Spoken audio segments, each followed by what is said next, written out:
US research suggests the number of women who cheat on their partners has risen by 40% in the past 3 decades, while the male infidelity rate has remained the same. For more, we're joined by Nadia Bockety, global editor of She Said. Hello, Nadia. How are you? Hi, guys. Okay, what's behind the rise? So we're saying, what, men were up here and women were down here and women have risen. We're catching up rapidly. We're catching up, but we're still not up there. We're getting pretty close. Right. And look, my personal theory is that it's PMS related. Do you know what that is, Larry? PMS? Was that the K-pop band out of Korea? No. Out of Korea? It's putting BTS, up with men's stuff. Right. That's my theory. But no, I think it's mainly coming down to opportunity. You know, we have more opportunity than we ever had before to stray. So technology has opened up the world of cheating, right? And not only just that, but the stigma has massively eroded in terms of people having marriage breakdowns. Before, you know, a couple of generations ago, you got married for life, and the biggest failure that you could possibly have was to admit to being divorced. You had to stay in that marriage for the long run. We notice on that graphic, technology takes the top spot, and that's on a lot of graphics we talk about the world changing nowadays. Do you think technology has given women the power to drive these relationships, go and seek out these relationships? Absolutely. I mean, there are whole websites dedicated, Ashley Madison.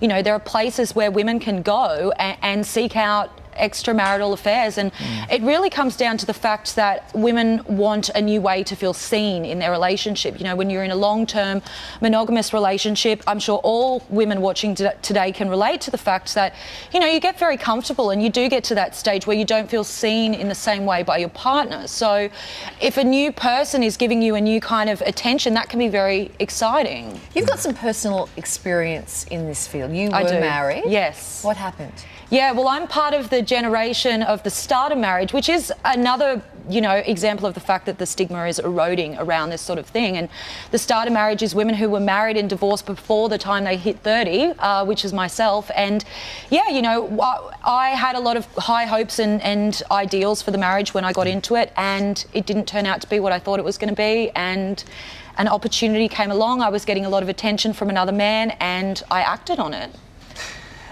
Are these new concepts, if we go back into the Bible, you know, thousands and thousands of years ago, will we hear the same kind of stories about cheating? I think we will. I think it's more, my theory is that women are a little bit more confident to talk about it and to fess up to it and admit to it now, because we are in the era of online dating and starter marriages and, you know, websites like Ashley Madison and people having open marriages and polyamorous relationships. So it's really a new time that we're living in. Well, what's the research showing us about the reasons why women cheat versus the reasons why men cheat? Are they very different? Men do usually say that they cheat, you know, for sex, for that sexual part that they're not getting fulfilled in their relationship.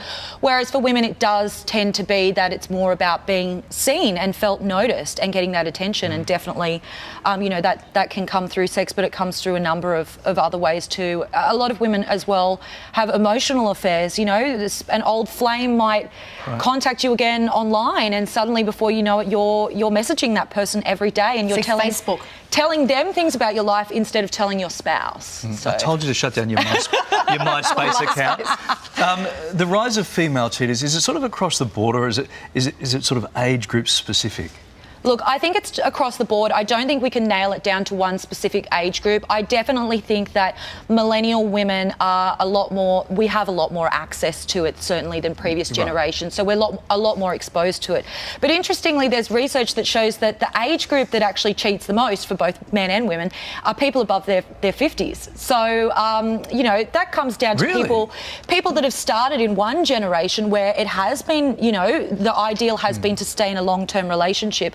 And then they've come into this new era where it's now acceptable that if you're not happy anymore, there are other options, and they're discovering these for the first time. But previously, couples worked on their problems. Yes. and committed to working on their problems. Yeah. Does it seem like there's a new generation coming through that's just all too hard. We're just like, oh, it's too hard, let's just not even bother. I think, you know, people are probably, when the going gets tough, some of us are going, that's it, I'm done, and it's easier and there's less stigma. Certainly I experienced that when I walked away from my own marriage. I was quite shocked at how accepting everyone was. I expected a lot more judgment from people. So I think because there is less judgment, people are probably happier to walk away maybe a little bit earlier than what they potentially could before seeking counselling. And it's with everything though. Like the toaster used to break, you used to fix the toaster. Yeah. The fridge you break, you fix the fridge. Now you just toss them away. It's instant gratification. Well, I mean, I can get on an app and find a man like in a minute after I get off the app. But you also buy and a new husband. Well, you buy a toaster online as well. Yes, yeah. Because we see the Kardashians cheat, some of the royals cheat, US presidents, politicians cheat.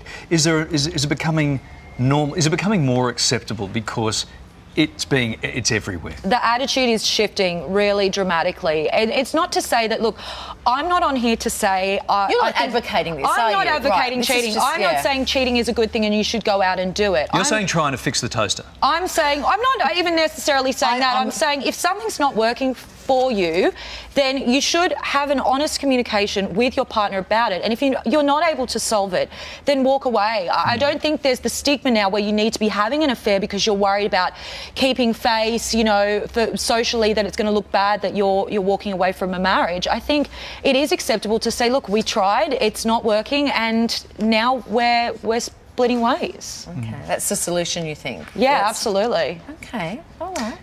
Is that why people have lots of opinions? Yeah. Is that why, Kylie, you tell me that you keep your spare toaster in the pool room? Is that why? No, I just think anyway. All women have spare toasters, Larry. Thank you for coming in. Good to see you. Good to get through that. That's interesting. Care and attention to the toaster in the first place can work wonders, rather than just tossing out the toaster.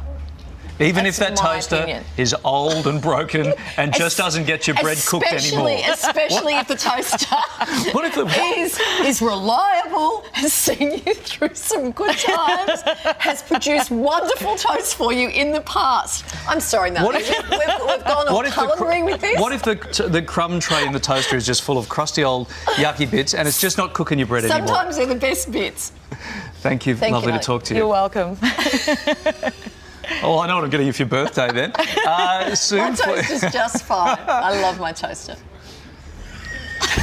Now, I'm not sure if you're talking about your toaster now, I know what I'm talking or your about. pool boy, or your friend on MySpace. I don't know what you're talking about.